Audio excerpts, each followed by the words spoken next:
आखिर direct action day का क्या था कारण, क्या थी साजिश, क्या था सच और क्या इसके दूरगामी परिणाम निकले। डायरेक्ट एक्शन डे के लिए जब दिन चुना गया, वो मैंने पुस्तक में पूरा वर्णन वो दिन किया। बहुत महत्वपूर्ण है। तो वो दिन जो था जी, वो रमजान का 17वां रोज था, और रमजान का 17वां रोज है वो इस्लाम के अंदर बड़ी मायने रखता है।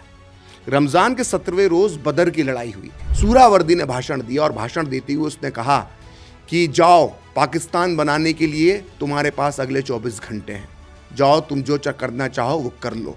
लंग और नादिर शाह की जो फौज थी, ऐसी भीड़, क्रूर भीड़ थी, रास्ते में जो भी हिंदू मिला उसको काटते गए, मारते गए। वो ऐसा दंगा था कि शायद हिटलर ने भी यहूदियों पर वो अत्याचार नहीं किए होंगे जो नोआखली के अंदर हिंदुओं पर अत्याचार किए गए। डायरेक्ट एक्शन डे से जो साइकिल शुरू होती है, ये पंजाब और भारत के बंटवारे के दंगे तक जाती है। नोआखली से समाचार जब भी आते हैं कि वहाँ की महिलाओं के साथ, हिंदू महिलाओं के साथ बलात्कार हो रहे हैं, सामूहिक बलात्कार हो रहे हैं, तो गांधी जी इस पर जो भाषण देते हैं प्रार्थना सभा में, तो वो भाषण में कहते हैं कि अगर किसी महिला के साथ बलात्कार होता है तो उसे अपनी जुबान अपने दांतों के बीच में दबाकर मर जाना चाहिए।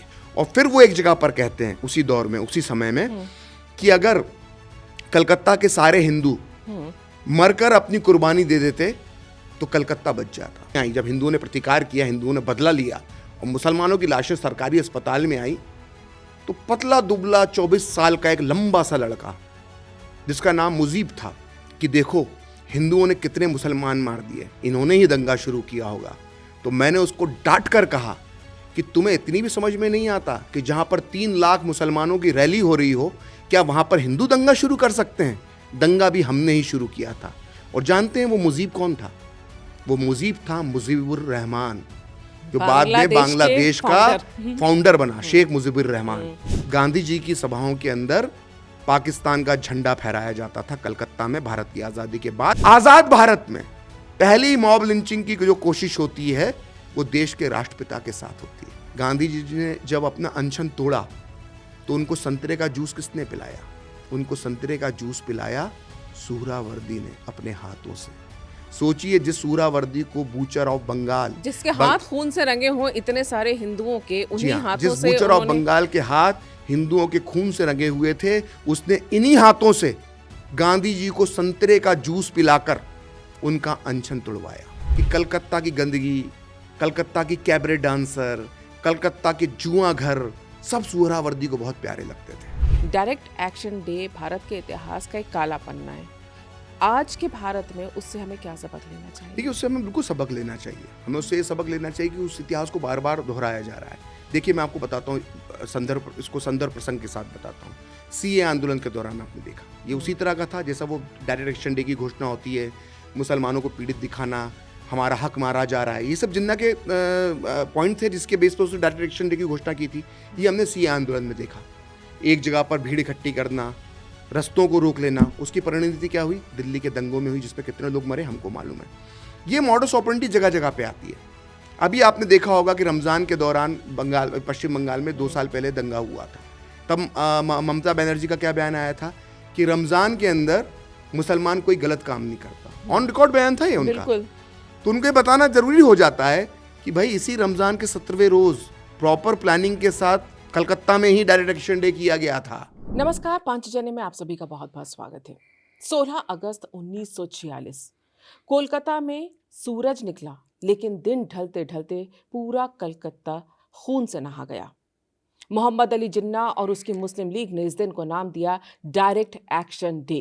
भारत के इतिहास का वो सबसे भयावह सांप्रदायिक दंगा माना जाता है, जिसमें 4000 से ज्यादा लोगों की जान चली गई, लाखों लोग बेघर हो गए और कलकत्ता में ऐसा मातम छाया जिससे वो कई महीनों सालों तक नहीं उबर पाया। आखिर डायरेक्ट एक्शन डे का क्या था कारण, क्या थी साजिश, क्या था सच और क्या इसके दूरगामी परिणाम निकले? क्यों किया गया डायरेक्ट एक्शन डे? क्या ये भारत को बांटने की एक दिशा तय करने की रणनीति थी? और इसके पीछे कौन कौन से मोहरे थे? इन सब पर आज हम टू द पॉइंट बात करेंगे और इस पर चर्चा करने के लिए हमारे साथ हैं वरिष्ठ पत्रकार और लेखक प्रखर श्रीवास्तव, जिनकी प्रसिद्ध पुस्तक हेराम में डायरेक्ट एक्शन डे के बारे में भी काफ़ी तथ्यात्मक जानकारियां दी गई हैं। प्रखर जी, आपका बहुत बहुत स्वागत है। हम डायरेक्ट एक्शन डे की जब बात करते हैं 16 अगस्त 1946, इतने साल बाद भी ये एक ऐसा दंगा, सांप्रदायिक दंगा है भारत का, जो आज भी लोगों को दहला देता है। और उसकी सबसे बड़ी वजह ये है कि कहा जाता है कि भारत के बंटवारे की नींव वहीं से रख दी गई थी और ये तय हो गया था कि बंटवारा अब होकर रहेगा। आखिर डायरेक्ट एक्शन डे कब, क्यों और कैसे किया गया? देखिए, डायरेक्ट एक्शन डे के पीछे जो हमें देशकाल स्थिति परिस्थिति का अगर हम अध्ययन करते हैं तो 1946 में मई महीने में कैबिनेट मिशन भारत आया हुआ था और बहुत सक्रिय तौर पर वो सभी दलों से बातचीत कर रहा था, मुख्य तौर से कांग्रेस से और मुस्लिम लीग से, और इस बातचीत को वो अंजाम तक पहुंचा रहा था। तो जून में वो बातचीत अंजाम तक पहुंचती है और भारत को आज़ाद करने पर सहमति बन जाती है और कैबिनेट मिशन जो प्रस्ताव रखता है, जिसे कैबिनेट मिशन योजना कहा जाता है, उसमें वो 3 ग्रुप बनाता है, ए, बी, सी। और उस ग्रुप के तहत वो भारत को स्वायत्त आज़ादी और साथ में हर अलग अलग संघ, भारत एक संघ बनेगा और बंटवारा नहीं होगा भारत का, और अलग अलग राज्यों का संघ होगा। और इस तरह से एक रूपरेखा वो तैयार करता है कैबिनेट मिशन, जिसको मुस्लिम लीग भी सहमति दे देती है। और 26 जून के आसपास, 26 जून 1946 के आसपास कांग्रेस की कार्य समिति भी उसको सहमति दे देती है। तो कैबिनेट मिशन के प्रस्ताव के मुताबिक भारत का बंटवारा नहीं होना था और एक संघ के रूप में भारत को आज़ादी मिलनी चाहिए थी, मिलने वाली थी। उस बीच में, जैसा सभी जानते हैं, जवाहरलाल नेहरू को कांग्रेस का अध्यक्ष बना दिया गया था। कैसे अध्यक्ष बने थे जवाहरलाल नेहरू, सभी को मालूम है। एक भी वोट न होने के बाद भी वोट चोरी पटेल जी को मिलने बिल्कुल मिले थे सारे। भारत की पहली वोट चोरी उसी को माना जाना चाहिए। जी। तो वोट चोरी के माध्यम से जवाहरलाल नेहरू कांग्रेस के अध्यक्ष बनी गए थे। तो कैबिनेट मिशन को लेकर जब 10 जुलाई को कांग्रेस का अधिवेशन होता है, बॉम्बे अधिवेशन, जुलाई 1946 में, तो 10 जुलाई 1946 को एक प्रेस कॉन्फ्रेंस होती है बॉम्बे में, जो नेहरू जी की प्रेस कॉन्फ्रेंस थी। तो नेहरू जी से एक पत्रकार को सवाल पूछता है कैबिनेट मिशन से रिलेटेड। तो नेहरू जी उसमें जवाब जो देते हैं कैबिनेट मिशन में और उस प्रेस कॉन्फ्रेंस में, वो ये देते हैं कि कांग्रेस कैबिनेट मिशन से बंधी हुई नहीं है, हम जब चाहें तब चाहें हम इस योजना से बाहर निकल जाएंगे। और ये जो बयान नेहरू देते हैं, इस बयान से जिन्ना को एक मौका मिल जाता है कि अपनी बात, चूंकि जब कांग्रेस ने वादा तोड़ दिया, कांग्रेस अध्यक्ष नेहरू ने वादा तोड़ दिया कि हम कैबिनेट मिशन से बाहर निकल जाते हैं, तो जिन्ना को एक बहुत बड़ा बहाना मिल जाता है। तो 17 जुलाई को इसकी प्रतिक्रिया में मुस्लिम लीग की बैठक होती है और इस बैठक के अंदर जिन्ना कहते हैं कि जो धोखा हमको मिला है, मैं बंटवारे की मांग छोड़कर कैबिनेट मिशन की योजना पर सहमत हो गया था और अब कांग्रेस का अध्यक्ष नेहरू कह रहे हैं कि हम इससे बाहर निकल सकते हैं। तो जिन्ना गुस्से में उसी वक्त जो है वो डायरेक्ट एक्शन डे का ऐलान कर देते हैं कि हम 16 अगस्त को हम पूरे भारत में डायरेक्ट एक्शन डे मनाएंगे। तो इसके बारे में नेहरू के परम प्रिय मित्र मौलाना आज़ाद जो लिखते हैं वो हम सबको मालूम होना चाहिए, क्योंकि अगर मैं कोई बात ऐसे कहूँगा तो उसकी सत्यता पे आप बहुत लोग सवाल उठा सकते हैं। इसलिए मैं हमेशा कोशिश करता हूँ कि मैं जो उस वक्त जो लोग थे और जो न्यूट्रल हैं उनको मैं कोट करूँ तो ज़्यादा बात मेरे को लगता है कि लोगों को समझ में आती है। तो इंडिया मीन्स फ्रीडम में मौलाना आज़ाद लिखते हैं कि, क्योंकि थोड़ा सा मैं बता दूं कि जो पंडित जवाहरलाल नेहरू को जो कांग्रेस अध्यक्ष बनाया गया था वोट चोरी के माध्यम से, उसमें मौलाना आज़ाद की बहुत बड़ी भूमिका थी। तो मौलाना आज़ाद अपनी पुस्तक इंडिया विंस फ्रीडम में लिखते हैं कि नेहरू को कांग्रेस अध्यक्ष बनाना मेरे जीवन की सबसे बड़ी भूलों में से एक था। अगर मैं नेहरू को कांग्रेस का अध्यक्ष नहीं बनाता और उनकी जगह कोई और कांग्रेस अध्यक्ष बनता तो वो इस तरह की लापरवाही नहीं करता और इस तरह का बयान नहीं देता जो उन्होंने कैबिनेट मिशन के बारे में दिया। और नेहरू के इस बयान की वजह से जिन्ना को इस योजना से बाहर निकलने का मौका मिल गया। इसके अलावा मैं एक व्यक्ति का और एग्जाम्पल दूंगा, उनका नाम है सरदार पटेल। सरदार पटेल डीपी मिश्र को एक पत्र लिखते हैं, या डीपी मिश्र ने अपनी पुस्तक में इसको कोट किया है, नेहरू इपोक उस पुस्तक का नाम है। उस पुस्तक में डीपी मिश्र लिखते हैं कि जब ये नेहरू ने प्रेस कॉन्फ्रेंस में कैबिनेट मिशन से निकलने की घोषणा की तो सरदार पटेल ने उनसे कहा कि जवाहर 3-3 बार कांग्रेस का अध्यक्ष रह चुका है लेकिन अभी भी बच्चों जैसी मूर्खता ये कर देता है। तो ये सरदार पटेल के उद्गार थे पंडित जवाहरलाल नेहरू के लिए जब उन्होंने ये बयान दिया था। तो जिन्ना को बहाना मिला और जिन्ना ने डायरेक्ट एक्शन डे का ऐलान कर दिया। फिर भी नेहरू ने कोशिश करी कि वो जिन्ना को मना ले, अंतरिम सरकार में शामिल कर लें। नेहरू तो अंतरिम सरकार के मुखिया बन ही गए थे। तो नेहरू ने बार बार जिन्ना से बातचीत करने की कोशिश की। जिन्ना तैयार हो गए और जिन्ना से मिलने के लिए वो बॉम्बे का जो जिन्ना का घर है उसमें वो 15 अगस्त 1946 को पहुँचे। 15 अगस्त 1946 को मिलने पहुँचे नेहरू, और नेहरू ने उनसे बातचीत की। बातचीत का कोई हल नहीं निकला, और जब नेहरू बाहर निकल रहे थे बातचीत करके, तो जो जिन्ना का घर था, जिन्ना हाउस, जो आज भी बॉम्बे के अंदर मौजूद है, उस जिन्ना हाउस के ऊपर एक काला झंडा फहरा रहा था। वो काला झंडा था विरोध का प्रतीक और डायरेक्ट एक्शन डे का प्रतीक। और उस काले झंडे की छा बॉम्बे से हजारों किलोमीटर दूर एक ऐसे शहर पर पड़ने वाली थी जिसके बाद भारत का इतिहास बढ़ गया, और उस शहर का नाम था कलकत्ता, जिसे हम सिटी ऑफ जॉय के नाम से जानते हैं।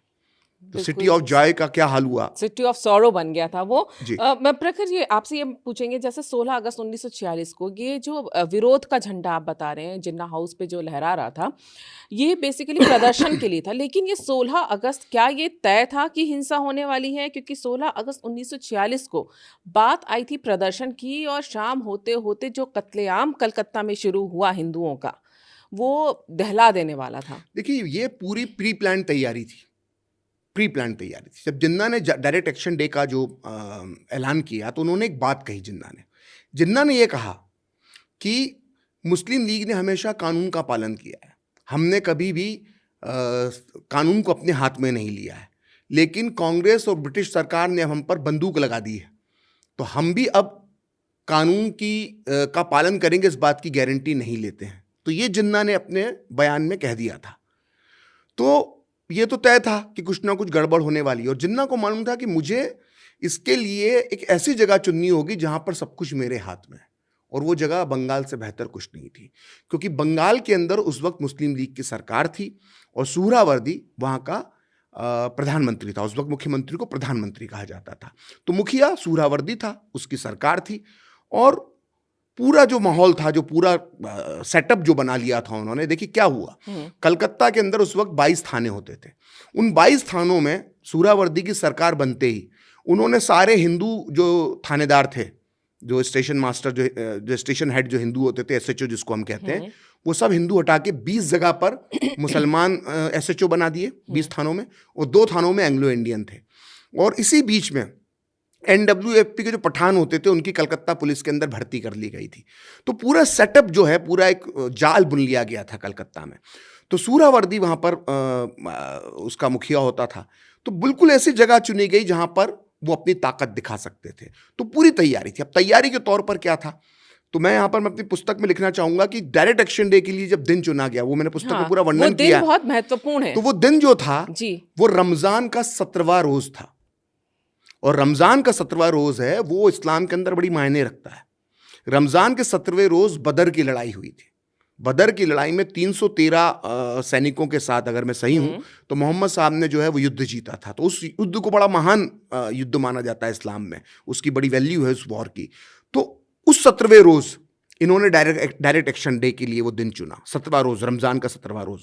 और उसके एक दिन पहले पर्चे बांटे गए, पूरे पर्चे मुस्लिम इलाकों में पर्चे बांटे गए। और आप मुझे अनुमति दे तो अपनी पुस्तक में वो मैंने पर्चे लिखे हैं। हाँ। और वो पर्चे का जो क्या कंटेंट था वो मैंने जो लिया है, वो मैंने जस्टिस GD खोसला की पुस्तक ईस्टर्न रेकनिंग से लिया है। और जस्टिस GD खोसला वो थे जिन्होंने गोडसे को फांसी की सजा सुनाई थी, और दंगों की जो जांच आयोग बना था उसके वो अध्यक्ष हुआ करते थे। तो बड़े रिसर्च के बाद उन्होंने लिखी है। तो उसका एक जो मैंने अपनी पुस्तक में लिखा है कि जो पर्चे बांटे गए थे उसका कंटेंट क्या था, वो मैं आपको पढ़ के सुना देता हूँ। तो उसमें कंटेंट ये था उस पर्चों का, और कितने नफरत से भरे थे आप इससे अंदाज़ा लगाइए कि मुसलमान भाइयों, तुम्हें ये याद रखना चाहिए कि रमज़ान के पाक महीने में ही आसमान से कुरान उतरी थी। रमज़ान के 17वें दिन अल्लाह की नेमत से हमारे पैगंबर ने अपने 313 मुसलमान साथियों के साथ बद्र की लड़ाई में बहुत सारे काफिरों पर पहली जीत हासिल की थी।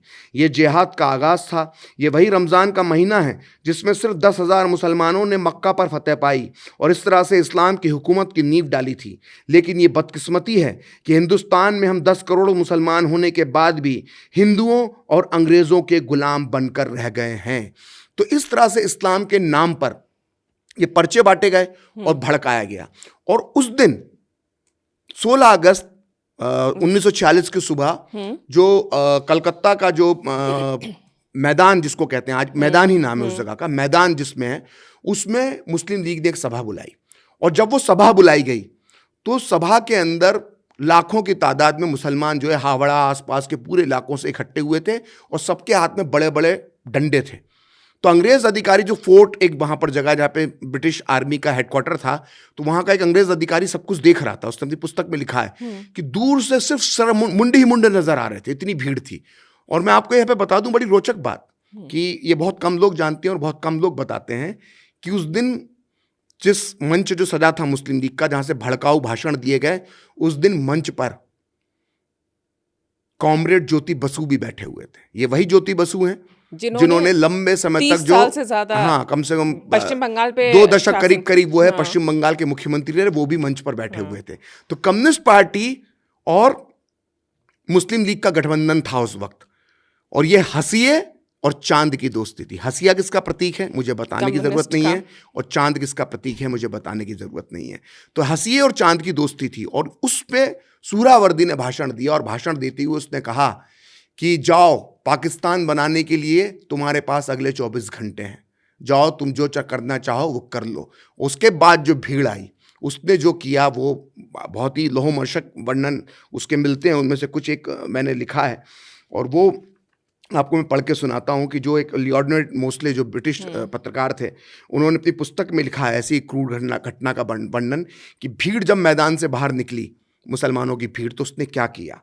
तो उसका वर्णन करते हुए वो लिखते हैं लियोनार्ड मोस्ले कि छोटी लड़कियों और बूढ़ों को रेंग कर ऐसी जगह पर चलने को मजबूर किया गया जहां पहले से ही गाय तैयार रखी गई थी। उनके हाथ में छुरी पकड़ा दी गई और फिर उनसे जबरदस्ती गाय का गला कटवाया गया। किसी भी हिंदू के लिए गौ हत्या सबसे घोर पाप था। वहीं एक बूढ़ी औरत को सड़क पर रोका गया। पहले तो भीड़ ने उसे चिढ़ाया, फिर उसके साथ धक्का मुक्की करने लगे और फिर खटाक की आवाज के साथ बुढ़िया के सर पर लाठी का वार हुआ। तो इस तरह से दंगा फैलना शुरू हुआ। और जो भीड़ निकली मैदान से, वो तैमूर लंग और नादिर शाह की जो फौज थी, ऐसी भीड़, क्रूर भीड़ थी। रास्ते में जो भी हिंदू मिला उसको काटते गए, मारते गए और अगले 3 दिन तक कलकत्ता को हिंदुओं की लाशों से पाट दिया। मतलब उस वक्त जब दंगों के बाद जब सफाई हुई तो लोगों के सीवेज जो थे वो भर गए थे। तो जब सीवेज खोले गए तो उनके अंदर लाशें अटी पड़ी थी। तो इतने लोग उस वक्त कलकत्ता की सड़कों पर मारे गए और सारे हिंदू थे पहले 3 दिन। तो ये उस समय दंगे की शुरुआत जो है डायरेक्ट एक्शन डे के वो इस तरह से होती है। ये जो आपने वर्णन किया और तथ्यों के साथ किया है, रोंगटे खड़े करने वाला है जो उस समय हाल थे। लेकिन सवाल यहाँ पर यही उठता है कि जब 3 दिन तक, करीब 4 दिन तक वहाँ पर दंगे चलते रहे, गांधी जी और कांग्रेस पार्टी के तमाम नेता तब क्या कर रहे थे? क्या उन्हें दिखाई नहीं दे रहा था कि कलकत्ता में क्या चल रहा है? क्या गांधी जी वहाँ पहुँचे नहीं कि मैं अनशन करूँगा, मैं दंगे रुकवाऊंगा? देखिए, बिल्कुल, देखिए, कलकत्ता के जो दंगे थे वो ऐसी किसी जगह पे दंगे नहीं हुए थे कि बहुत इंटीरियर जगह थी जहाँ की खबर ना पहुँच पाए। तो 16 अगस्त को जब दंगा होता है, वो भी सुबह हुआ, तो 17 अगस्त के जो भारत भर के अखबार थे उसके अंदर वो खबर छप चुकी थी कि कलकत्ता में दंगा हो गया। और उस वक्त 1946 में पूरे संचार के साधन होते थे, फ़ोन वगैरह होते थे, तार वगैरह सब चीज़ें होती थी, रेडियो भी होता था, समाचार वगैरह आकाशवाणी वगैरह पे आ चुके थे, BBC ने भी वो खबर दिखा दी थी। तो 16 अगस्त को गांधी जी का कोई बयान नहीं आता, 17 अगस्त को गांधी जी का बयान नहीं आता। गांधी जी पहली बार 19 अगस्त को इस विषय में बोलते हैं। और गांधी जी जब 19 अगस्त को जब इस विषय में बोलते हैं तो वो कहते हैं कि कलकत्ता के बारे में मैं ना ही बोलूं तो अच्छा है।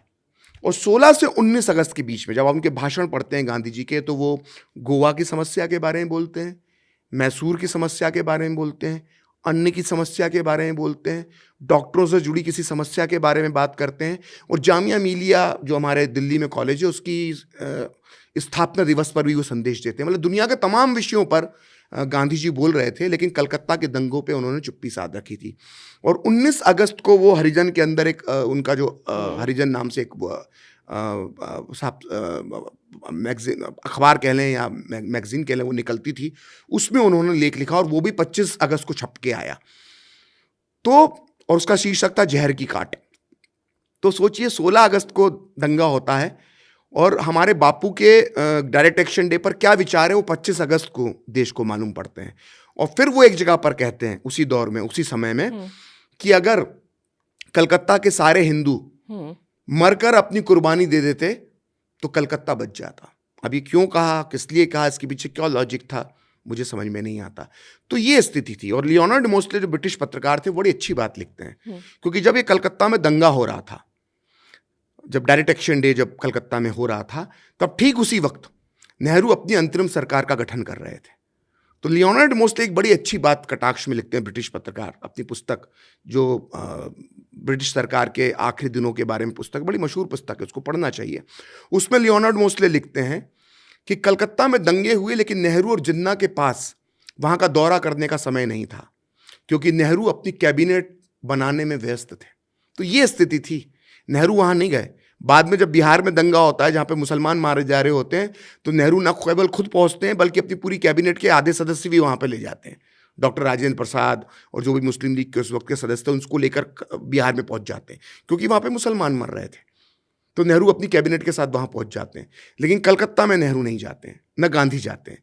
तो एक तरह से कलकत्ता का जो डायरेक्ट एक्शन डे था, उसमें कलकत्ता के हिंदुओं को बेसहारा छोड़ दिया गया था कांग्रेस द्वारा। ऐसे में कलकत्ता में हिंदुओं ने फिर पलटवार किया, वो कैसे किया? क्योंकि जिस तरह से आप बता रहे हैं कि उन्हें बेसहारा छोड़ दिया गया था। गांधी जी अगर 3 दिन बाद कुछ बात बोल रहे हैं जो 25 तारीख को जो हरिजन में छपकर आ रही है, नेहरू जी कैबिनेट बनाने में व्यस्त हैं, इसका मतलब साफ था कि कलकत्ता के हिंदुओं से तब के राजनीतिक परिदृश्य में अगर देखा जाए तो किसी को कोई मतलब नहीं था।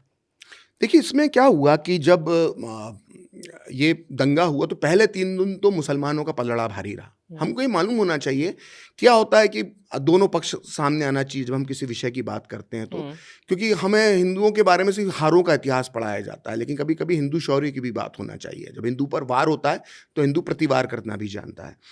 तो कलकत्ता में जब दंगा हुआ और कलकत्ता के अंदर जब हिंदुओं का नरसंहार पहले 3 दिन हुआ, तो भद्रलोक जो है वो कल बंगाल का भद्रलोक वो मुकाबला नहीं कर पाया। तो जो कलकत्ता का भद्रलोक है, वो जिनको गुंडा समझता था, जिनको वो बाहुबली समझता था, जिनको वो गैंगस्टर समझता था, वही लोग उनकी रक्षा के लिए उभर कर सामने आते हैं। और उसमें 2 नामों का मैं उल्लेख करना चाहूँगा।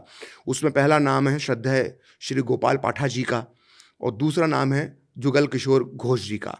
तो ये दोनों उस समय बाहुबली थे। और गोपाल पाठा के बारे में कहते हैं कि वो बड़े ही एक अखाड़ा चलाते थे, साथ में उनकी मटन की दुकान थी और बड़े बाहुबली थे। उनके अखाड़े में काफ़ी युवा आते थे, हिंदू युवा। इसी तरह से जुगल घोष भी थे, तो उनका भी इसी तरह का एक ओहरा वहाँ पर था। तो ये दोनों खड़े हुए हिंदुओं के प्रतिकार के लिए। और बाद में यास्मीन खान, एक ब्रिटिश पाकिस्तानी मूल की ब्रिटिश इतिहासकार हैं और ऑक्सफोर्ड यूनिवर्सिटी के अंदर, जहाँ तक मेरा ख्याल है, पढ़ाती हैं, ऑक्सफोर्ड या कैम्ब्रिज में। तो उन्होंने भी एक पुस्तक लिखी और उन्होंने पूरे अध्ययन किए हैं। तो वो इनके कुछ पुराने इंटरव्यू ढूंढ कर लाई और कुछ पुराने इंटरव्यू अगर आप देखेंगे तो ऑक्सफोर्ड यूनिवर्सिटी की लाइब्रेरी के अंदर भी ऑडियो इंटरव्यू पड़े हुए हैं, गोपाल पाठा के भी और जुगल घोष के भी, और ये मैंने सुने हुए हैं। तो इसमें गोपाल पाठा से जब एक रिसर्चर ने पूछा कि क्या आपने सभी मुसलमानों को मारा, तो गोपाल पाठा ने कहा कि हम सभी मुसलमानों को क्यों मारते, हमने सिर्फ उनको मारा जिन्होंने हिंदुओं की हत्याएं की थी। हमने आम रिक्शे वाले मुसलमान, आम खोमचे वाले मुसलमान, इनको हाथ भी नहीं लगाया। हमने बच्चियों और महिलाओं को नहीं मारा। तो ये प्रतिकार गोपाल पाठा जी द्वारा किया गया, जुगल घोष द्वारा किया गया। और इस तरह से बाजी जो है, जो डायरेक्ट एक्शन डे की थी, वो पलट कर रख दी। तो बड़ा ही एक दिलचस्प किस्सा है जी कि जो Suhrawardy, butcher of Bengal, butcher of Bengal, जिसको हम बंगाल का कसाई कहते हैं, वो सूरावर्दी जिसने इस पूरे दंगे करवाए थे, तो पहले 3 दिन वो खुद कंट्रोल रूम में, पुलिस कंट्रोल रूम में जाके बैठ गया था और ये पूरी कोशिश कर रहा था कि अगर हिंदू लोग शिकायत करें, आग लग गई है, फायर ब्रिगेड के पास शिकायत आई है, तो उन तक मदद ना पहुंच पाए। वो पूरी व्यवस्था, जो उस जगह का मुख्यमंत्री प्रधानमंत्री था बंगाल का, वो वहाँ पर ये कंट्रोल रूम में बैठा हुआ था और पूरा कंट्रोल कर रहा था कि दंगा जो है वो कैसे भी करके हिंदुओं को मदद ना पहुंचे। उस वक्त जो ब्रिटिश गवर्नर थे बरोज, सर बरोज, उनको भी उसने धोखे में रखा कि नहीं नहीं ऐसा कुछ नहीं हो रहा है, इतने हिंदू नहीं मारे जा रहे, और उनको भी धोखे में रख के पूरा हिंदुओं को मरवाने का काम कर रहा था। लेकिन जब बाजी पलटी और वो पुलिस कंट्रोल रूम में था, और जब मुसलमानों के फोन पहुंचना शुरू हुए कि पुलिस के पास, पुलिस कंट्रोल रूम में, कि अल्लाह के लिए हमें बचा लो, हम घिर गए हैं, तो जब सूरावर्दी ने यह सब देखा तो उसके मुंह से निकला कि एक वहाँ पे एक आईसीएस ऑफिसर थे जो हिंदू थे, वो भी वहाँ पर मौजूद थे। उन्होंने बाद में अपने संस्मरण में लिखा, मेरे को इस वक्त नाम याद नहीं आ रहा है, उन्होंने लिखा कि सोहरावर्दी अपने दोनों हाथ उसने अपने सर पे लगाए और बोला, ओ मेरे प्यारे मुसलमानों, तुम्हारे साथ क्या हो रहा है। मतलब वो दुखी हो गया जो उसने पूरा दंगा भड़काया था, जब मुसलमानों पे आई तो दुखी हो गया। और यहाँ पर एक बहुत दिलचस्प किस्सा मैं बताना चाहता हूँ जो लोगों को मालूम नहीं होगा। बंगाल के एक बांग्लादेश के एक सूचना प्रसारण मंत्री थे नजीम, तो उन्होंने एक इंटरव्यू में बताया, वो भी ऑडियो इंटरव्यू, ऑक्सफोर्ड यूनिवर्सिटी की ऑडियो लाइब्रेरी है उसके अंदर पढ़ा हुआ है, मैंने सुना हुआ है वो इंटरव्यू। तो नजीम जो बाद में बांग्लादेश के सूचना प्रसारण मंत्री बने, उन्होंने कहा कि जब मुसलमानों की लाशें आई, जब हिंदुओं ने प्रतिकार किया, हिंदुओं ने बदला लिया और मुसलमानों की लाशें सरकारी अस्पताल में आई, तो पतला दुबला 24 साल का एक लंबा सा लड़का जिसका नाम मुजीब था, उसने मुझसे कहा कि देखो हिंदुओं ने कितने मुसलमान मार दिए, इन्होंने ही दंगा शुरू किया होगा। तो मैंने उसको डांट कर कहा कि तुम्हें इतनी भी समझ में नहीं आता कि जहां पर 3 लाख मुसलमानों की रैली हो रही हो, क्या वहां पर हिंदू दंगा शुरू कर सकते हैं? दंगा भी हमने ही शुरू किया था। और जानते हैं वो मुजीब कौन था? वो मुजीब था मुजीबुर रहमान, जो बाद में बांग्लादेश का फाउंडर बना, शेख मुजीबुर रहमान, जो पूर्व प्रधानमंत्री शेख हसीना के पिताजी थे। तो ये मुजीबुर रहमान उस वक्त जो थे वो मुस्लिम लीग के जो छात्र इकाई थे उसके एक नेता हुआ करते थे कलकत्ता में, और इन्होंने भी डायरेक्ट एक्शन डे के अंदर बढ़ चढ़कर हिस्सा लिया था और इनकी जिम्मेदारी थी जो मुस्लिम घायल हुए थे उनकी देखभाल करना। तो शेख मुजीब का भी इतिहास इससे डायरेक्ट एक्शन डे से जुड़ा हुआ, और शेख मुजीब जो थे वो सूरावर्दी के राइट हैंड माने जाते थे, ये लोगों को मालूम होना चाहिए। ये वाकई में एक दिलचस्प जानकारी है। शेख मुजीबुर रहमान जिनके अभी बुत गिराए जा रहे हैं बांग्लादेश में, हमने पिछले साल देखा। लेकिन अगर हम देखें कि ये सब हुआ, ये आज़ादी से ठीक 1 साल पहले 16 अगस्त 1946, उसके 1 साल बाद ही भारत को स्वतंत्रता मिली 15 अगस्त 1947। लेकिन इस 1 साल के अंदर इस पूरी घटना को लेकर किस तरह के राजनीतिक परिदृश्य बदले या परिणाम इसके क्या निकले हैं? इसके बहुत गंभीर परिणाम निकले। इसका जो परिणाम निकला वो भारत के बंटवारे के रूप में सामने आया। वो देखिए कैसे हुआ।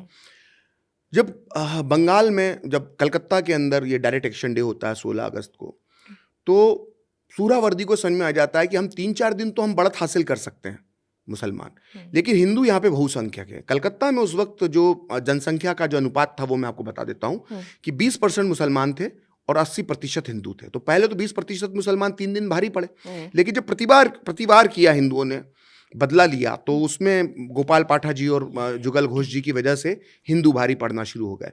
तो सूरावर्दी को और मुस्लिम लीग के नेतृत्व को समझ में आ गया कि ये जगह उनके प्रयोग के लिए ठीक नहीं है कलकत्ता, इस प्रयोग को कहीं और दोहराना पड़ेगा, और दोहराने के लिए ऐसी जगह चुनी जाना चाहिए जहाँ पे मुस्लिम बहुसंख्यक हों। तो इन्होंने इसके लिए जगह चुनी नोआखली जो था वो कलकत्ता से काफ़ी दूर था, अभी वर्तमान बांग्लादेश के अंदर वो आता है। नोआखली की जो जनसंख्या का अनुपात था उसमें 20% हिंदू थे और 80% मुसलमान थे। और नोआखली की जो लोकेशन थी, नोआखली चारों तरफ नदियों से घिरा हुआ था, सड़क के मार्ग वहाँ पे कम होते थे, दलदलीय इलाका था और झाड़ी झंकड़ का इलाका होता था, और नदियों के अंदर भी नाव स्मूथली वहाँ पर नहीं चल सकती थी, क्योंकि नदियों के आसपास भी झाड़ियाँ जो होती थी, जो खरपतवार होती थी बड़ी तादाद में, वो उसको घेरती थी। इस तरह की वनस्पति वहाँ पर थी कि नाव भी बहुत फ्रीली मूव नहीं कर पाती थी। मतलब नदी का पानी मुश्किल थी, हाँ कनेक्टिविटी, नदी का पानी भी ठहरा हुआ था, तो बड़ा टापू की तरह था नोआखली, तो उसको चुना गया। तो हाजी पीर वहाँ पर वहाँ का एक नेता होता था मुस्लिम लीग का, तो उसने जो दिन चुना नोआखली का, उसने चुना एक दुर्गा पूजा के बाद एक लक्ष्मी पूजा का दिन होता है, बंगाली उसको काफ़ी मनाते हैं, उसका दिन चुना और वहाँ पर उसने भाषण दिए भड़काने वाले हिंदुओं के खिलाफ। और भाषण में उसने क्या बोला? नोआखली के भाषण में उसने कहा, हाजी पीर भाषण देने के लिए खड़ा हुआ तो उसने कहा कि हम मुसलमान कमज़ोर क्यों होते हैं और वो हिंदू ताकतवर क्यों होते हैं? क्योंकि सबसे अच्छा चावल, सबसे अच्छे केले उन्हें खाने को मिलते हैं।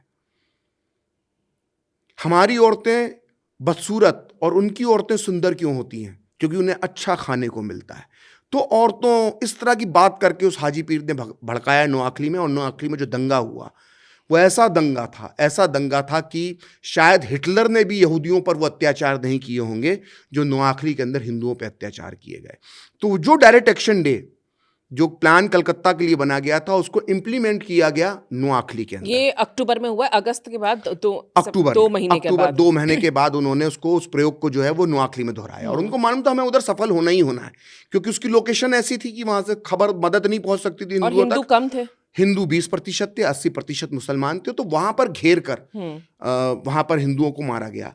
और इसी कलकत्ता के बाद जब नोआखली होता है तो नोआखली की प्रतिक्रिया मुसलमानों को लगता है कि हम हर जगह पर भारी पड़ सकते हैं। तो बिहार के मुसलमान इस गलतफहमी में आते हैं कि हम हिंदुओं पे मुकाबला कर सकते हैं। तो बिहार में मुस्लिम लीग का बड़ा होल्ड था। तो बिहार में भी भड़काने वाले पोस्टर और छापे जाते हैं, पर्चे बांटे जाते हैं मुसलमानों को भड़काने वाले मुस्लिम लीग के। और हिंदुओं के जो जुलूस निकलते हैं बिहार में उस पर हमले होना शुरू हो जाते हैं। और चूंकि नोआखली के बाद दिवाली आ चुकी होती है तो बिहार कांग्रेस ये ऐलान करती है कि इस बार दिवाली नहीं मनाई जाएगी, क्योंकि नोआखली में और बंगाल के अंदर अन्य जगहों पे हिंदुओं के खिलाफ हिंसा हुई है। तो इसका जो है मुस्लिम लीग और मुसलमान जो है बिहार में वहाँ पर विरोध करते हैं और जुलूस वुलूस निकालते हैं और उसको लेकर विवाद होता है। तो फिर बिहार में भी दंगा हो जाता है। जब बिहार में दंगा होता है तो उसकी आग जो है पंजाब तक पहुँच जाती है। और पंजाब में जब दंगा होता है तो पंजाब का दंगा तो ऐसा दंगा था जो इतिहास में दर्ज है। और हिंदुओं को मार मार के जो है वो तब तक 47 शुरू हो चुका होता है, मार्च अप्रैल का महीना आ चुका होता है। और हिंदुओं को मार मार के वहाँ से जो है खदेड़ना शुरू कर देते हैं। तो ये पूरी जो डायरेक्ट एक्शन डे से जो साइकिल शुरू होती है ये पंजाब और भारत के बंटवारे के दंगे तक जाती है। तो ये पूरा इसका इसलिए बहुत भारत के बंटवारे के अंदर जो है डायरेक्ट एक्शन डे का महत्व माना जाता है। और जब ये नोआखली में दंगे होते हैं तब गांधी जी और नेहरू जी इनका क्या रुख रहता है? कांग्रेस की क्या प्रतिक्रिया रहती है? देखिए, नोआखली जब होता है तो नोआखली में जब दंगा भड़कता है तो खबरें मालूम नहीं पड़ती हैं। फिर अचानक आनंद बाजार पत्रिका जो आजकल जिसका द टेलीग्राफ है, जिसकी हेडलाइंस बड़ी मशहूर होती हैं, कभी राष्ट्रवादी भावनाओं का से जुड़ा अखबार होता था। तो आनंद बाजार पत्रिका के अंदर एक व्यक्ति कैसे भी करके एक पत्र पहुंचा देता है नोआखली का, एक हिंदू। उसमें वो पत्र आनंद बाजार पत्रिका में छपता है और उसका हेडलाइन होती है, हम सभी मुसलमान बना दिए गए। तो ये जो हेडलाइन जब छपती है आनंद बाजार पत्रिका में तब पूरे देश को मालूम पड़ता है कि नोआखली में हुआ क्या है। तो छन छन कर जब खबरें आना शुरू होती हैं, पहले कलकत्ता तक पहुंचती हैं, फिर दिल्ली तक पहुंचती है, तो मालूम पड़ता है कि नोआखली के अंदर हिंदुओं का नरसंहार हुआ है। तो उस वक्त नोआखली का जब दंगी खबर दिल्ली पहुंचती है तो गांधी जी जो हैं यहाँ पे दिल्ली के अंदर उस वक्त रुके हुए थे। तो गांधी जी की सभाओं के अंदर धरने प्रदर्शन शुरू हो जाते हैं।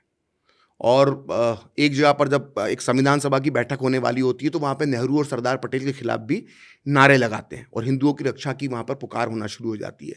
तो गांधी पर ये दबाव बनना शुरू हो जाता है गांधी जी पर कि ये नोआखली पे कुछ करना पड़ेगा। तो नोआखली पर जो गांधी जी की पहली प्रतिक्रिया सामने आती है वो बड़ी विचित्र प्रतिक्रिया थी। तो जब ये नोआखली से समाचार जब ये आते हैं कि वहाँ की महिलाओं के साथ, हिंदू महिलाओं के साथ बलात्कार हो रहे हैं, सामूहिक बलात्कार हो रहे हैं, तो गांधी जी इस पर जो भाषण देते हैं प्रार्थना सभा में, तो वो भाषण में कहते हैं कि अगर किसी महिला के साथ बलात्कार होता है तो उसे अपनी जुबान अपने दांतों के बीच में दबाकर मर जाना चाहिए या स्वयं का गला घोटकर उसे अपनी जान दे देना चाहिए, बजाय कि वो उसके साथ बलात्कार होने दे। तो ये गांधी जी की नोआखली को लेकर पहली प्रतिक्रिया, ऑफिशियल प्रतिक्रिया प्रार्थना सभा में भाषण के दौरान ये आती है कि बलात्कार से पहले हिंदू स्त्रियों को आत्महत्या कर लेना चाहिए। तो इसका बड़ा विरोध होता है, बहुत विरोध होता है।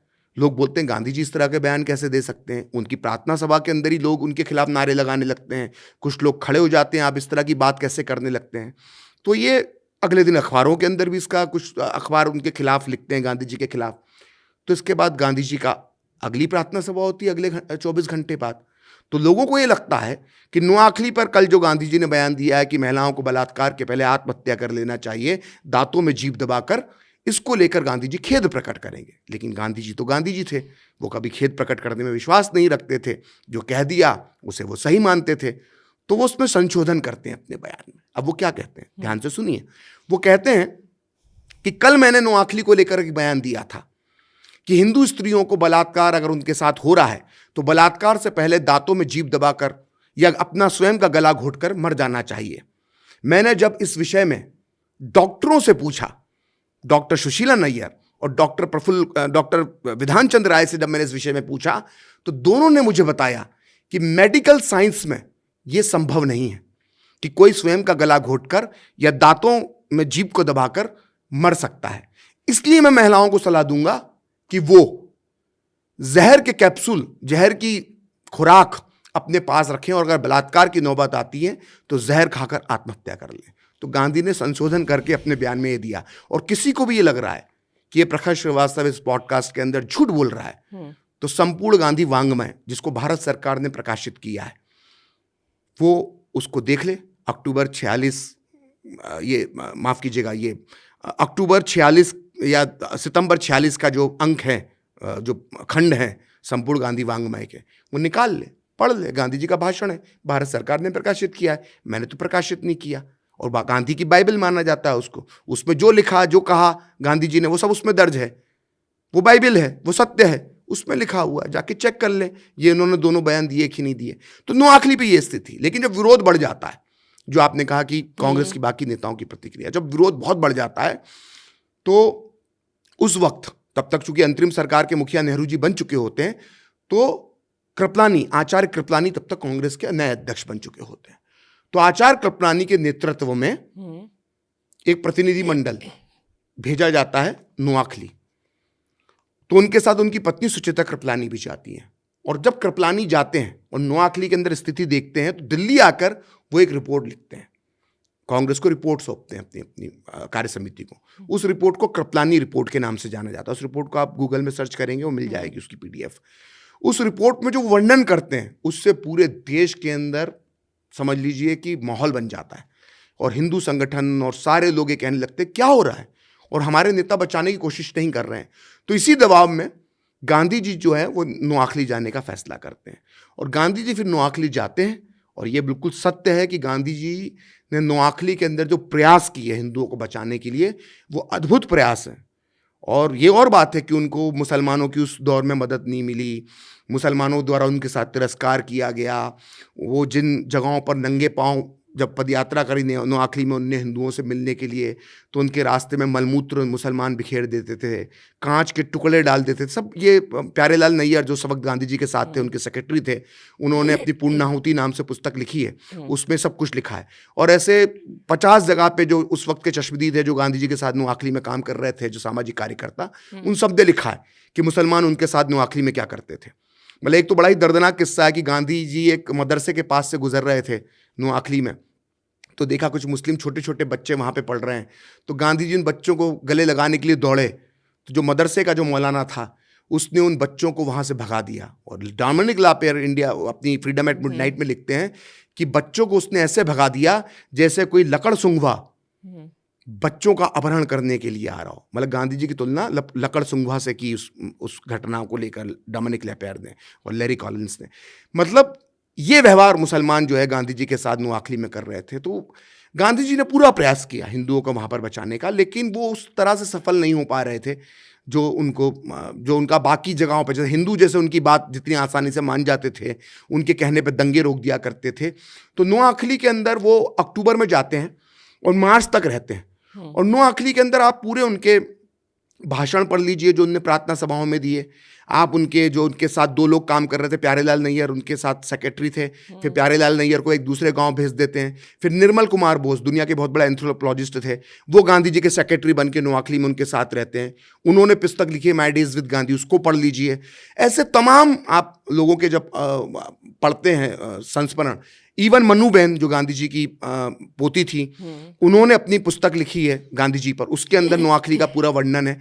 आप जब ये सारे वर्णन पढ़ते हैं तो आप पाएंगे कि गांधी कितना अकेला महसूस कर रहे थे, कितना असहाय नोआखली के अंदर महसूस कर रहे थे। उनके इंटेंशन में कोई दिक्कत नहीं थी, वो हिंदुओं को बचाना चाहते थे, वो उनकी पुकार सुनना चाहते थे, लेकिन मुसलमानों से जो उनकी मदद उनको मिलना चाहिए थी, कि मुसलमानों के मन में भावना है कि हिंदुओं पर अत्याचार ना करें, वो भावना, इंसानियत गांधी जी जो है वो मुसलमानों के अंदर जागृत नहीं कर पा रहे थे। और इसी तरह से मार्च गुजर गया। तो मार्च नोआखली जब दंगा वहां पर रुक नहीं रहा था, मतलब दंगा एक तरह से काफी हद तक कंट्रोल हो गया था, लेकिन सारे हिंदू अब भी कैंप्स में रहने को मजबूर थे, वो गांव में वापस नहीं लौट पा रहे थे। गांधी जी मुसलमानों को इस बात के लिए मना नहीं पा रहे थे कि आप वापस हिंदुओं को गांव में आने दें। और इसी बीच में एक सैयद महमूद नाम के कैरेक्टर होते हैं बिहार कांग्रेस के। ये वही सैयद महमूद हैं जिन्होंने 1942 के बाद जब इनको गिरफ्तार किया गया नेहरू और सरदार पटेल और मौलाना आज़ाद के साथ, और इन्हें इन तीनों के साथ ही अहमदनगर जेल के अंदर बंद रखा गया। सैयद महमूद को, नेहरू भी बंद थे वहाँ पे, पटेल भी थे, अबुल कलाम आज़ाद भी थे और सैयद महमूद भी थे। तो इन सैयद महमूद ने अहमदनगर जेल से गुपचुप तरीके से वायसराय को माफ़ीनामा भेज दिया था कि मैंने तो भाग ही नहीं लिया 1942 के भारत छोड़ो आंदोलन में। और बाद में अंग्रेजों ने वो पत्र लीक कर दिया। तो ये जो माफ़ी की बात करते हैं ना, आरोप लगाते रहते हैं अलग अलग, तो ये कांग्रेस के अंदर कितने माफ़ी वीर रहे, सैयद महमूद इसके गवाह हैं। तो सैयद महमूद की पोल खुल गई थी 1942 में कि इन झूठे नंबर 1 हैं, ये अंग्रेजों से माफ़ी मांग लेते हैं और अपने जेल में बंद साथी नेहरू और पटेल और मौलाना आज़ाद को बताते ही नहीं, वो चुपचाप लेटर लिख देते हैं। तो इन्होंने जेल में बंद अपने साथियों को धोखा दिया था। इतना ड्यूबियस कैरेक्टर का ये आदमी था सैयद महमूद, ये बिहार कांग्रेस के नेता थे। तो ये जब 1947 आ चुका है मार्च का, और नोआखली में गांधी जी हिंदुओं को बचाने के लिए रुके हुए हैं, तो ये सैयद महमूद अपनी सेक्रेटरी को एक पत्र सेक्रेटरी के साथ एक पत्र लेकर गांधी जी के पास नोआखली भेज देते हैं। और उस पत्र में क्या लिखा होता है कि गांधी जी, बिहार के मुसलमान बहुत प्रताड़ित हैं, हिंदू यहाँ पर उनके कत्लेआम कर रहे हैं, कृपया इन्हें बचाने के लिए आप बिहार आ जाएं। और गांधी जी उसी दिन नोआखली छोड़कर बिहार जाने का ऐलान कर देते हैं। कल्पना कीजिए, नोआखली के हिंदुओं को गांधी जी बीच में छोड़कर, जो कैंप में रह रहे थे, जो कैंप में अभी तक गांव नहीं आए, उनको विस्थापन अभी तक उनका पूरा तरह से खत्म नहीं हुआ है, गांधी जी उन नोआखली के हिंदुओं को छोड़कर बिहार जाने का ऐलान कर देते हैं। और किसके कहने पर, किसकी बात पे भरोसा करते हैं? उस सैयद महमूद की बात पर, जिसने ऑन रिकॉर्ड अंग्रेजों से 1942 के भारत छोड़ो आंदोलन में गिरफ्तारी के बाद माफी मांगी थी। और यह बात, माफी की बात, मौलाना आज़ाद ने अपनी पुस्तक इंडिया विंस फ्रीडम में लिखी है और खूब कोसा है इस सैयद महमूद को। इस झूठे सैयद महमूद के कहने पर गांधी जी बिहार पहुंच जाते हैं। और आप बता दूं, सैयद महमूद बाद में, आज़ादी के बाद बिहार में मंत्री बने और बाद में नेहरू कैबिनेट के अंदर देश के विदेश राज्य मंत्री बने और कई देशों में भारत के राजदूत भी रहे। ये सैयद महमूद, ये माफी मांगने वाले सैयद महमूद, इनके ऊपर गांधी जी ने भरोसा करके बिहार पहुंच गए। तो ये सब उस दौर के अंदर हो रहा हो, ये सब डायरेक्ट एक्शन डे से जुड़ी हुई चीजें हैं, ये उससे हम अलग नहीं कर सकते।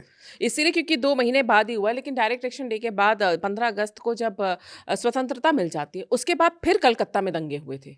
हाँ बिल्कुल। देखिए क्या हुआ कि जब 15 अगस्त 1947 को भारत आज़ाद हुआ, तो कलकत्ता में उसके पहले से दंगे भड़कना शुरू हो गए थे। अगस्त के महीने से दंगे भड़कना शुरू हो गए थे, लेकिन तब तक पासा पलट चुका था, क्योंकि सुहरावर्दी की सरकार जा चुकी थी। सुहरावर्दी चूंकि पूर्वी पाकिस्तान बन गया था, जो वर्तमान बांग्लादेश है, तो मुस्लिम लीग वहाँ चली गई थी। सारे जो मुस्लिम पुलिस अधिकारी थे उन्होंने ट्रांसफर ले लिया था, वो सब पूर्वी पाकिस्तान वर्तमान बांग्लादेश चले गए थे। मुसलमानों को बचाने वाला कलकत्ता में कोई नहीं बचा था और सरकार बन गई थी कांग्रेस की, और पश्चिम बंगाल का गठन हो चुका था। कलकत्ता उसकी राजधानी थी और मुख्यमंत्री जो था वो कांग्रेस का था। भारत आज़ाद होने वाला था 15 दिन बाद। तो हिंदुओं ने पलटवार शुरू किया मुसलमानों पे, और मुसलमानों का जो है वो कत्लेआम शुरू, मतलब एक तरह से कमजोर पड़ने लगे, कमजोर पड़ने लगे, शुरू हो गए थे। ऐसा नहीं है, दंगे दोनों तरफ हो रहे थे, हिंदू भी मारे जा रहे थे, मुसलमान भी मारे जा रहे थे। लेकिन 1947 का जो अगस्त महीने का दंगा, उसमें पलड़ा हिंदुओं का भारी था। तो गांधी जी, और साथ में नोआखली में भी दंगे हो रहे थे। नोआखली तब तक पूर्वी पाकिस्तान का हिस्सा बन चुका था, वर्तमान बांग्लादेश का। तो नोआखली में हिंदू मारे जा रहे थे। तो गांधी जी गांधी जी ने घोषणा करी कि वो भारत की आज़ादी का जिसको जश्न मनाना है वो जश्न मनाए। गांधी जी ने ऐलान किया कि वो नोआखली जाकर 15 अगस्त के दिन नोआखली रहेंगे। तो ये घोषणा करी। तो इसमें ही अब कंफ्यूजन होता है तृप्ति जी। कंफ्यूजन कैसे होता है कि ज्यादातर लोग, मैंने कई चैनलों के संपादकों को, यूट्यूब में बड़े बड़े जो यूट्यूबर्स हैं और जो कोचिंग क्लासेस वगैरह चलाते हैं, वो कह देते हैं कि भारत जब आजाद हुआ था 15 अगस्त 1947 को, तब गांधी जी नोआखली में हिंदुओं को बचा रहे थे। ये झूठ है, ये सरासर झूठ है। गांधी जी ने ऐलान जरूर किया था कि वो 15 अगस्त को नोआखली में रहेंगे, लेकिन वो नोआखली नहीं गए। वो क्यों नहीं गए वो मैं आपको बताता हूं। 2 अगस्त के पहले हफ्ते में कलकत्ता पहुंचते हैं। नोआखली तो डायरेक्ट जा नहीं सकते थे। तो जब वो कलकत्ता पहुंचते हैं तो सुहरावर्दी उस वक्त तक दिल्ली में होता है। और सुहरावर्दी को जिन्ना ये बोल चुका होता है कि तुमको पाकिस्तान में कोई पोस्ट नहीं मिलेगी, क्योंकि उस वक्त तक जिन्ना और सुहरावर्दी में लड़ाई हो चुकी होती है। तो जिन्ना सुहरावर्दी को पूर्वी पाकिस्तान में भी पद नहीं देता, वहां पे गवर्नर नहीं बनाता, और बोल देता है कि तुम्हारे लिए पाकिस्तान में कोई पद नहीं है। तो सुहरावर्दी की राजनीति खत्म। लेकिन वो पाकिस्तान नहीं जा सकता था, क्योंकि उसकी फैक्ट्री, उसके घर, उसका पूरा बिजनेस कलकत्ता में था। तो उसको जैसे ही मालूम पड़ता कि गांधी जी कलकत्ता पहुंचे हैं और यहां से वो नोआखली जाने वाले, तो फ्लाइट लेकर वो पहुंच जाता है कलकत्ता। और जहां पर गांधी जी रुके होते हैं वहां पर वो गांधी जी के चरणों में गिर जाता है। और उसके साथ मौजूद होता है कलकत्ता का पूर्व मेयर, जो मुस्लिम लीग का नेता होता है, उसका नाम अकबर खान होता है। ये दोनों गांधी जी से मिलने के लिए आश्रम पहुंच जाते हैं जहां पर गांधी जी रुकते थे कलकत्ता में।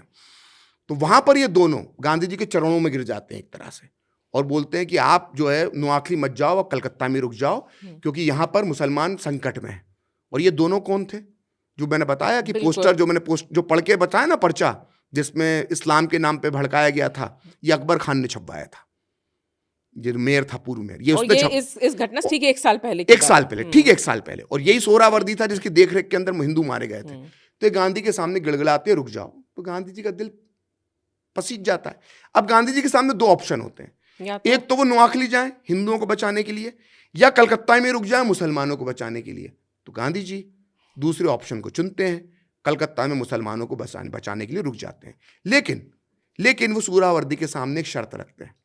शर्त ये होती है कि सुहरावर्दी से वो कहते हैं कि मैं कलकत्ता रुक जाऊंगा, मैं नहीं जाऊंगा नोआखली, लेकिन कलकत्ता में तुम्हें मेरे साथ रुकना पड़ेगा, उसी घर में रुकना पड़ेगा जिस घर में मैं रुकूंगा।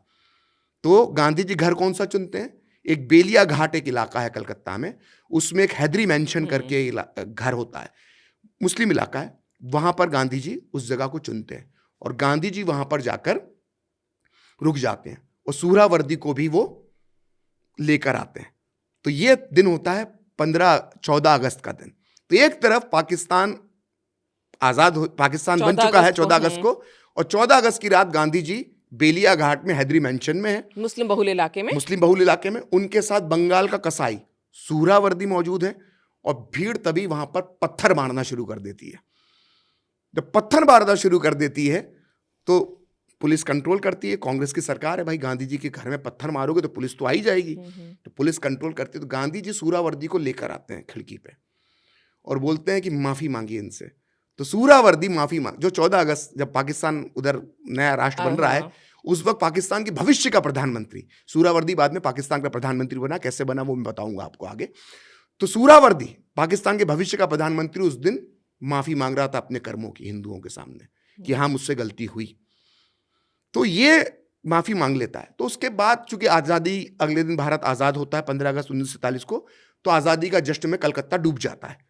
तो हिंदू मुस्लिम दंगे बंद हो जाते हैं। तो 15 अगस्त को दंगे बंद हो जाते हैं।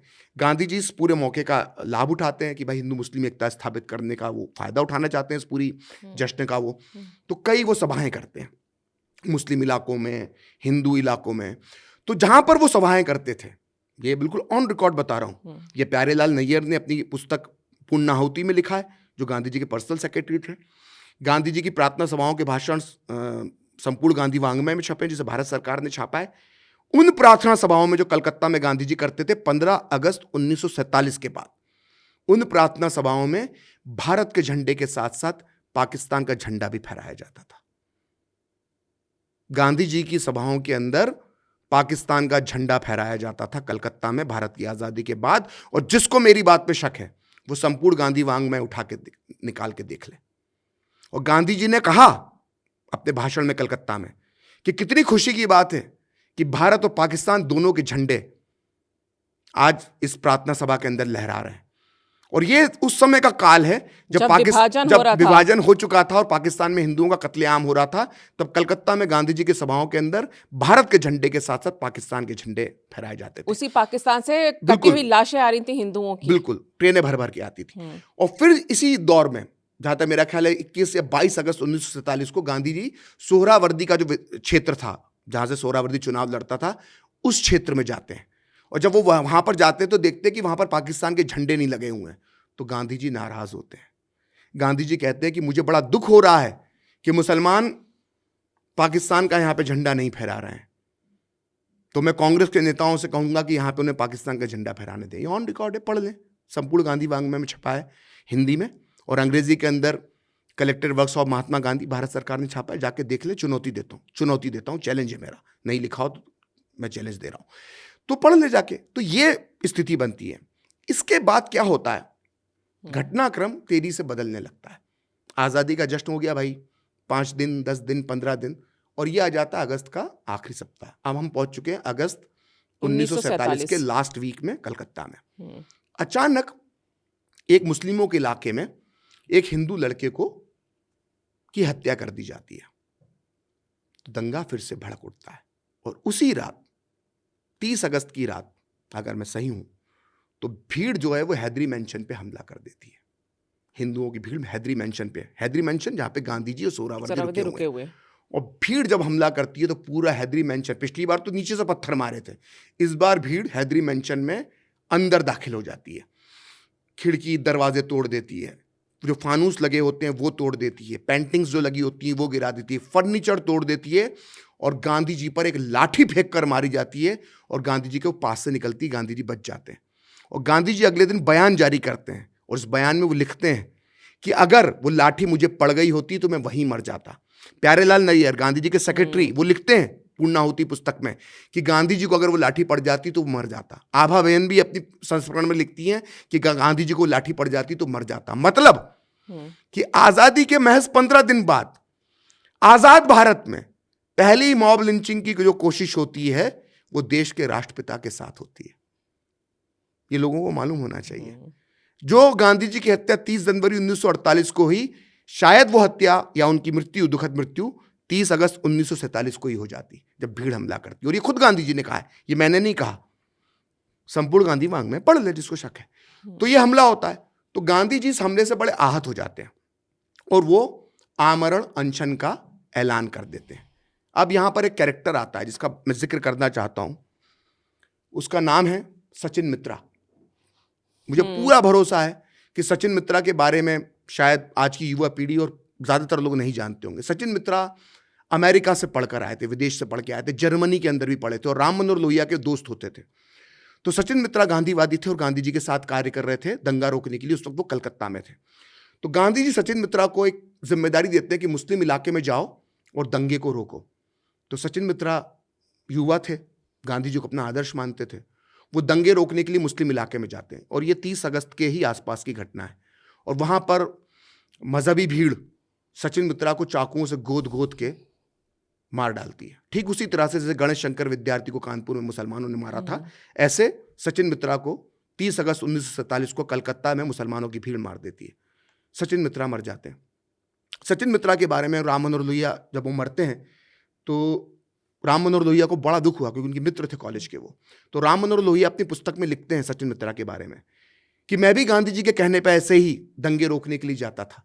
मुझे लगता है शायद मेरी भी हत्या हो जाती। और जब मैं सचिन मित्रा के बारे में सुनता हूं तो मुझे आज भी दुख होता है कि सचिन मित्रा की स्मृति में आज भी कोई स्मारक नहीं बना है। और फिर ताना कसते हुए राम मनोहर लोहिया आगे लिखते हैं अपनी पुस्तक विभाजन के गुनहगार में कि मैं देखता हूं कि आज भी कई लोगों के नाम पर कोष और स्मृति कोष तैयार या चंदा लिया जा रहा है। लेकिन सचिन मित्रा के नाम पे कोई स्मारक नहीं है। वो किसके ऊपर ताना कस रहे हैं? कस्तूरबा गांधी के नाम पर एक फंड जो बना था, गांधी जी की पत्नी थी, उस पर ताना कसते हुए बोलते हैं कि कस्तूरबा फंड के लिए तो पैसा इकट्ठा हो रहा है, लेकिन सचिन मित्रा ने जो गांधी के कहने पर कुर्बानी दी उसको कोई याद नहीं कर रहा।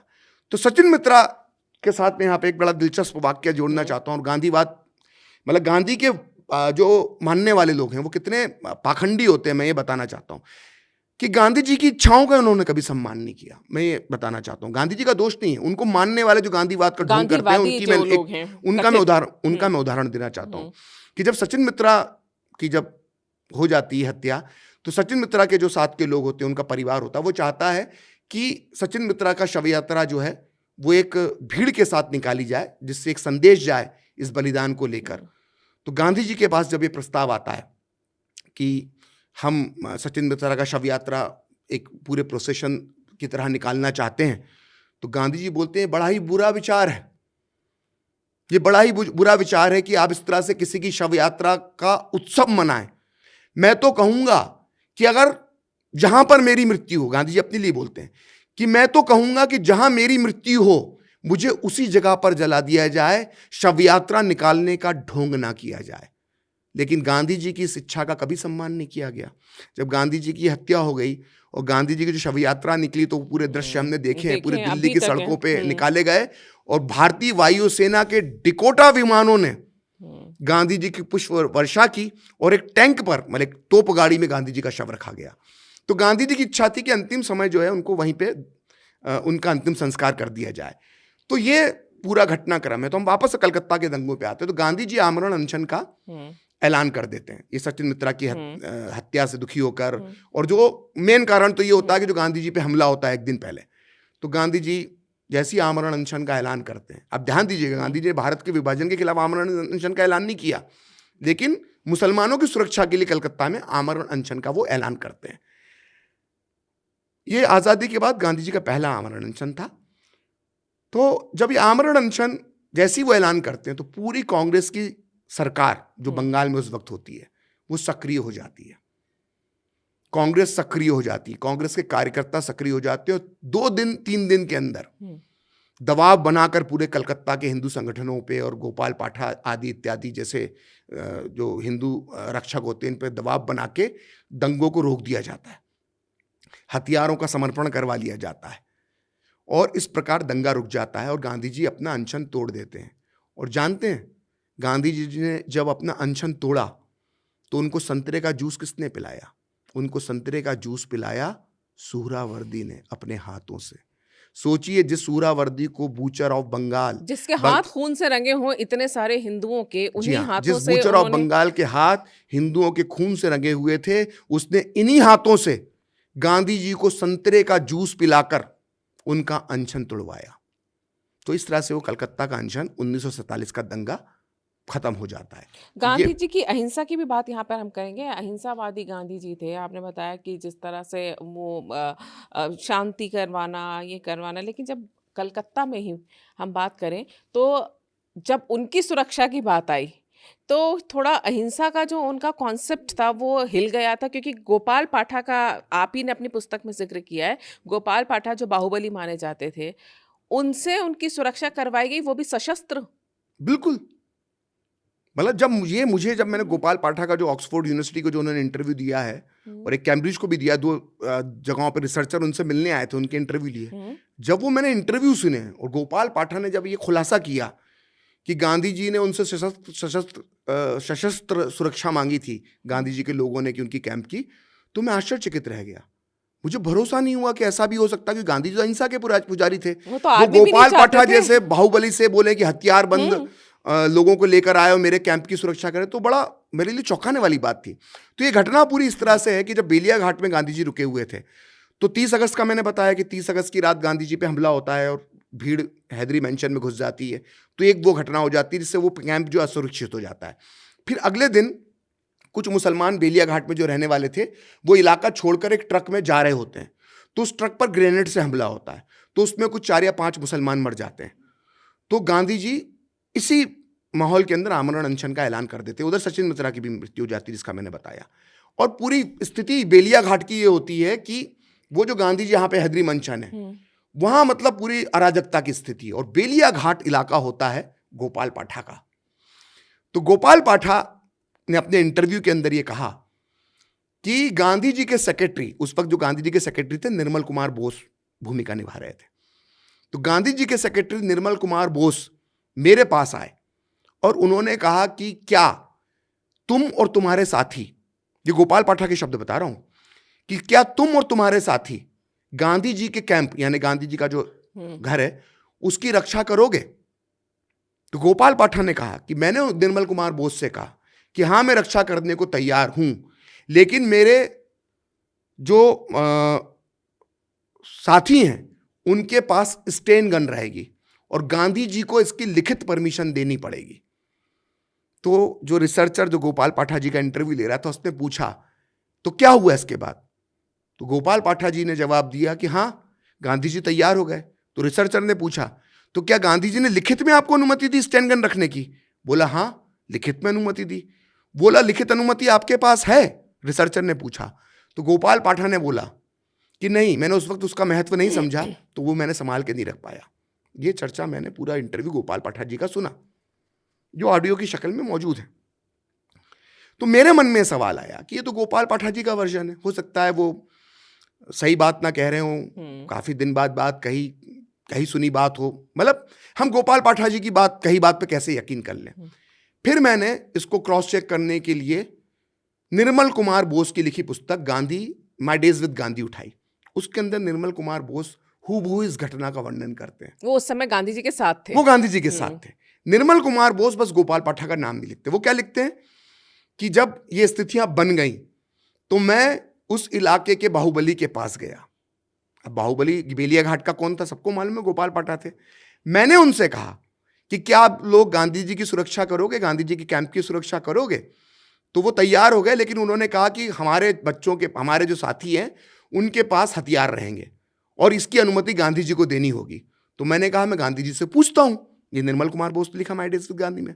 तो निर्मल कुमार बोस आगे लिखते हैं कि जब मैंने गांधी जी से अनुमति चाही कि जो आप इसकी सुरक्षा करेंगे, इस इलाके की, आपके कैंप की, वो उनके पास हथियार रहेंगे, तो गांधी जी ने, निर्मल कुमार बोस के शब्दों में कोट अनकोट, गांधी जी ने आश्चर्यजनक रूप से अनुमति दे दी। तो ये बात गोपाल पाठा जी ने भी कही, ये बात निर्मल कुमार बोस ने भी कही, कंफर्म होती है। तो ये जो गांधी जी की अहिंसा पे जब अध्ययन होते हैं तो मुझे लगता है कि ये अध्ययन होना चाहिए कि गांधी जी की अहिंसा थी, उसके सिद्धांत बदलते रहते थे देश काल स्थिति परिस्थिति से। तो इस अहिंसा का एक पहलू ये भी है। इसको जो गांधी जी गांधीवादी हैं, जो गांधी को अपना आदर्श मानते हैं और गांधी की अहिंसा की दुहाई देते हैं, उनको इस विषय का थोड़ा सा अध्ययन करना चाहिए। एक पहलू ये भी है। अहिंसा के पहलुओं पर अध्ययन ज़रूरी भी है। अभी जैसे जैसे अब लोग जान रहे हैं, उम्मीद है कि रिसर्च करेंगे कई हिस्टोरियंस भी। लेकिन सबसे बड़ा सवाल, जो हम बुचर ऑफ बंगाल की बात कर रहे थे, सोहरावर्दी, जैसे जिन्ना ने एक तरह से बायकॉट कर दिया था अपने मन मुटाव के चलते, सोहरावर्दी का हुआ क्या? बहुत बहुत दिलचस्प सवाल है और लोगों को मालूम होना चाहिए सोहरावर्दी के साथ हुआ क्या। और ऐसी बातें मैं आपको बताऊंगा जो शायद मुझे लगता नहीं कि लोगों को मालूम है। तो देखिए, ये तो मैंने बता दिया कि जब पाकिस्तान बन गया, तो पाकिस्तान बना, पूर्वी पाकिस्तान बना, तो सोहरावर्दी को ना पाकिस्तान में जगह मिली ना पूर्वी पाकिस्तान में जगह मिली, और सोहरावर्दी को जो है साइडलाइन कर दिया। जिन्ना ने कहा कि तुम, जब तक मैं जीवित हूँ तुम्हें पाकिस्तान में कोई पद नहीं मिलेगा। अब सोहरावर्दी के साथ दिक्कत ये थी कि सोहरावर्दी की सारी प्रॉपर्टी कलकत्ता में थी, उसकी फैक्ट्री, उसके बंगले, उसके प्लॉट, उसकी ज़मीन सब थी। लियोनार्ड मोस्टली उसके बारे में बड़ी अच्छी बात लिखते हैं कि कलकत्ता की गंदगी, कलकत्ता की कैबरे डांसर, कलकत्ता के जुआ घर, सब सोहरावर्दी को बहुत प्यारे लगते थे। बड़ा क्रिमिनल टाइप का आदमी था वो। उसने दौलत ऐसे इकट्ठा करी थी। दौलत उसने कैसे इकट्ठा करी थी? सोहरावर्दी हालांकि पैसे वाले खानदान का था, लेकिन उसने अपनी संपत्ति और बढ़ाई, जो डबल करी, वो मालूम कैसे करी थी? एक अकाल पड़ा था, भारत के इतिहास का सबसे बड़ा अकाल, बंगाल का अकाल जिसको कहते हैं, सेकेंड वर्ल्ड वॉर के समय। उस समय सोहरावर्दी जो था वो रसद मंत्री था, राशन मंत्री बंगाल का, और उसने राशन की चोरी करके, जो अकाल पीड़ितों के लिए जो राशन आता था उसकी चोरी करता था वो। उस अन्न को, उस अनाज को जो अकाल पीड़ितों के लिए, उसको ब्लैक मार्केट में बेचता था। उससे उस जमाने में उसने करोड़ों रुपए कमाए। सोचिए, जिसने अकाल पीड़ितों के हक का अनाज अपने फायदे के लिए इस्तेमाल किया, वो सुहरावर्दी, उसका क्या हुआ वो मैं बताता हूं आपको। तो डायरेक्ट एक्शन डे के दिन उसकी भूमिका मैंने आपको बता दी। आज़ादी के बाद गांधी जी के साथ वो रुका, वो भूमिका मैंने बता दी। उसके बाद उसने बड़ी चाल चली सुहरावर्दी ने।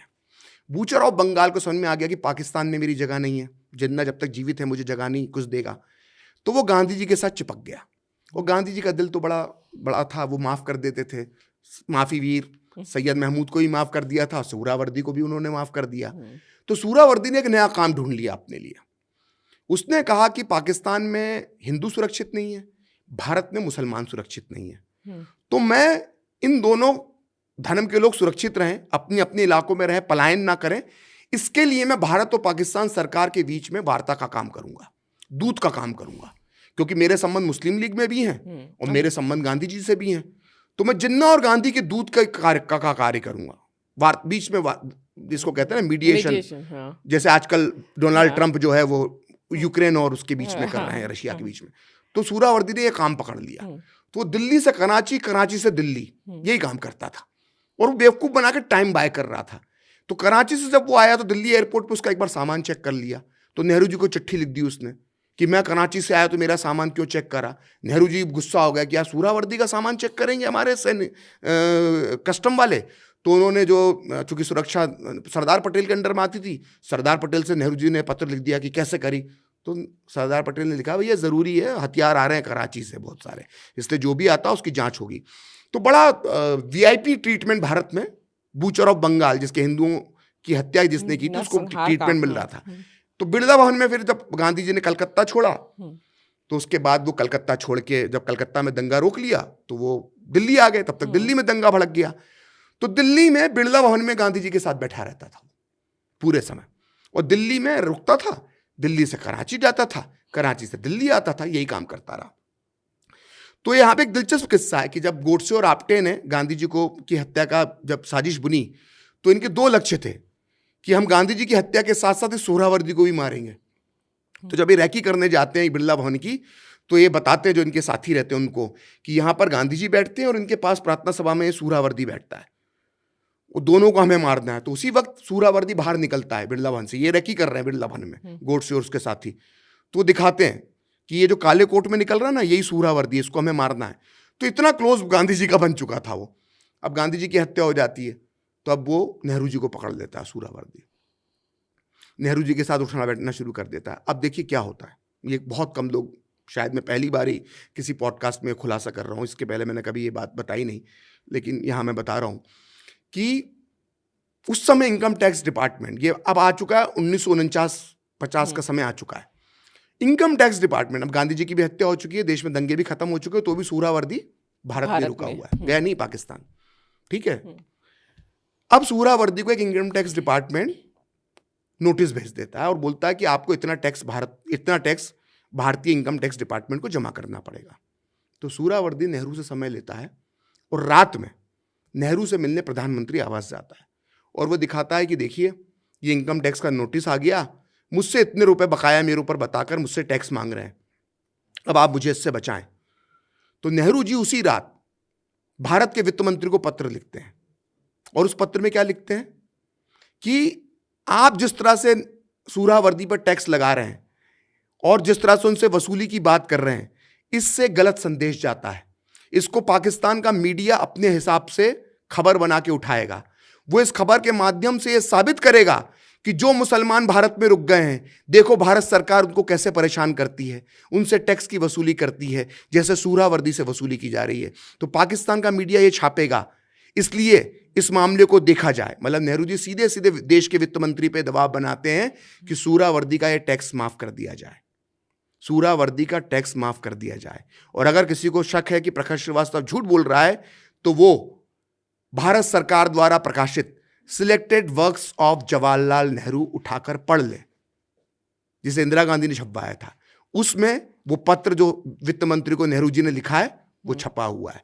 अब सुहरावर्दी ने अपना टैक्स माफ करवा लिया, धीरे धीरे अपनी प्रॉपर्टी को उसने बेच दिया, कैश जमा करा और वो एक दिन पाकिस्तान चला गया। तब तक जिन्ना मर चुका था। पाकिस्तान चला गया, पाकिस्तान में उसने अपनी राजनीति स्थापित करी और एक दिन वो पाकिस्तान का प्रधानमंत्री बन गया। तो जब वो पाकिस्तान का प्रधानमंत्री बना तब वो शायद मलेशिया या इंडोनेशिया के टूर पे निकला। तो उस वक्त जो विमान होते थे वो इतने, उनमें डीजल, सॉरी माफ कीजिएगा, उस वक्त के विमानों में इतना ईंधन नहीं आता था कि वो सीधे मलेशिया तक पाकिस्तान से उड़ान करें। तो बीच में कहीं विमान को रुकना पड़ता था अपना ईंधन भरवाने के लिए। तो सूरावर्दी का विमान जब प्रधानमंत्री था पाकिस्तान का, तो विमान जब मलेशिया या इंडोनेशिया के लिए उड़ा तो उसने कलकत्ता में ईंधन भरने के लिए उसको रुकना था।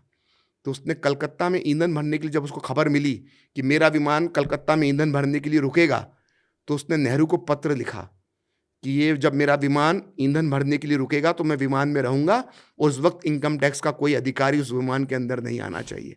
और ये भी ऑन रिकॉर्ड है, ये ऑन रिकॉर्ड है। तो ये सूरावर्दी का इतिहास है। लेकिन सूरावर्दी का तख्ता पलट जल्दी हो गया और बाद में फिर वो अपना लंदन में शिफ्ट हो गया। आज भी उसका परिवार लंदन में रहता है, विदेशों में बसा हुआ। और यहाँ पे एक बहुत दिलचस्प बात बताता हूँ कि पाकिस्तान के जो जनक हैं मोहम्मद अली जिन्ना, उन पे एक मूवी बनी है जिन्ना, हॉलीवुड ने बनाई थी वो मूवी, जैसे गांधी जी पे बनी है जिन्ना पे मूवी बनी है। उस जिन्ना फिल्म में सूरावर्दी के बेटे ने जवाहरलाल नेहरू का किरदार निभाया है। उसमें जवाहरलाल नेहरू विलेन बने, मतलब एक विलेन की शक्ल से दिखाया है, वो पाकिस्तान के पर्सपेक्टिव से बनी है। तो उसमें सूरावर्दी के बेटे ने नेहरू का रोल किया है। यह है सूरावर्दी की कहानी। ये पूरी डायरेक्ट एक्शन डे की जो हमने एक तरह से देखा जाए तो रीविजिट हमने किया, आपने पूरा विस्तार से बताया। लेकिन कहते हैं कि इतिहास जब भी हम पढ़ते हैं तो उससे कुछ सबक लेना चाहिए। डायरेक्ट एक्शन डे भारत के इतिहास का एक काला पन्ना है। आज के भारत में उससे हमें क्या सबक लेना चाहिए? देखिए, उससे हमें बिल्कुल सबक लेना चाहिए। हमें उससे ये सबक लेना चाहिए कि उस इतिहास को बार बार दोहराया जा रहा है। देखिए, मैं आपको बताता हूँ, इसको संदर्भ प्रसंग के साथ बताता हूँ। सीए आंदोलन के दौरान आपने देखा, ये उसी तरह का था जैसा वो डायरेक्ट एक्शन डे की घोषणा होती है, मुसलमानों को पीड़ित दिखाना, हमारा हक मारा जा रहा है, ये सब जिन्ना के पॉइंट थे जिसके बेस पर उसने डायरेक्ट एक्शन डे की घोषणा की थी। ये हमने सीए आंदोलन में देखा। एक जगह पर भीड़ इकट्ठी करना, रस्तों को रोक लेना, उसकी परिणति क्या हुई? दिल्ली के दंगों में हुई, जिसमें कितने लोग मरे हमको मालूम है। ये मॉडस ऑपरेंडी जगह जगह पे आती है। अभी आपने देखा होगा कि रमज़ान के दौरान पश्चिम बंगाल में 2 साल पहले दंगा हुआ था। तब ममता बनर्जी का क्या बयान आया था कि रमज़ान के अंदर मुसलमान कोई गलत काम नहीं करता। ऑन रिकॉर्ड बयान था ये उनका। तो उनको बताना जरूरी हो जाता है कि भाई इसी रमज़ान के 17वें रोज़ प्रॉपर प्लानिंग के साथ कलकत्ता में ही डायरेक्ट एक्शन डे किया गया था। तो कोई इस गलत फहमी में ना रहे। तो एक सीख तो ये मिलती है कि जब कोई धमकी मिले तो उसको सीरियसली लेना चाहिए। वो गलती जो कलकत्ता के हिंदुओं ने उस दिन की कि जब डायरेक्ट एक्शन डे की घोषणा करी, पर्चे बट रहे थे, अखबारों में विज्ञापन छप रहे थे, डंडों के ऑर्डर दिए जा रहे थे, भीड़ इकट्ठी हो रही थी कलकत्ता में, तो सचेत रहना चाहिए था। एक सीख ये मिलती है। और दूसरी सीख ये मिलती है कि गोपाल पाठा और जुगल किशोर घोष जैसे लोगों की हमेशा सनातन धर्म को ज़रूरत होती है, क्योंकि यही आपके असली रक्षक होते हैं। तो आपके समाज में आज भी गोपाल पाठा हैं, आज भी जुगल घोष जैसे नायक मौजूद हैं। ऐसे नायकों की पहचान रखें, उन्हें सम्मान दें, क्योंकि बुरे वक्त में वही आपकी मदद के लिए सामने आते हैं। तो मुझे लगता है डायरेक्ट एक्शन डे से हमको ये 2 सीख मिलती है। बहुत बहुत धन्यवाद प्रखर जी। पूरी आपने चर्चा जो हमसे की है, उम्मीद है कि दर्शकों को भी काफ़ी कुछ नई जानकारी मिली होगी इतिहास के पन्नों से लेकर, और उसको आज से जो आपने जोड़ा है, और दूसरा कि आपने फिर से हमारे लिए आज समय निकाला, उसके लिए आपका बहुत बहुत धन्यवाद। धन्यवाद। अगर आपको वीडियो पसंद आया तो इसे लाइक करें, शेयर करें और हमारे इस चैनल को सब्सक्राइब ज़रूर करें। नमस्कार।